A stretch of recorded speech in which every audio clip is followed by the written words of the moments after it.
अशी माझी साक्षाई 15-20 वर्ष झालं माझ्या पाठीला गोळा आलता. मी देवाची प्रार्थना करीते, रोज रोज किती वाचते. वाचता येत नाही मला, मी अडाणी. मी वचन ऐकते मोबाईल मध्ये. पुरी मोबाईल घेऊन दिला 10,000चा. त्याच्यात वचन ऐकत बसते, ते सगळं मला कळत.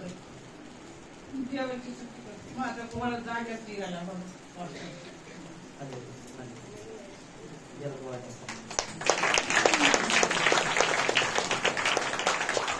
मावशी आपल्या गावातील नरोडे आडणारे आणि मावशी असा एवढा मोठा गोळा होता 93.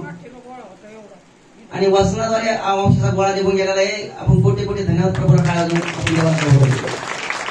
आपण युट्यूबवरती आपण देवाचे मेसेज ऐकले पाहिजे, देवाची आराधना ऐकली पाहिजे. कारण आपलं ज्ञान पण वाढतं. काय वाढतं? आणि मावशीचं ज्ञान वाढल्यानंतर त्याला देवाचा अनुभव आला, त्या वचनावर तिचा भरोसा आला आणि वचनावर ते गोळा निघून गेलेला आहे. आपण कोटी कोटी धन्यवाद प्रभू काळ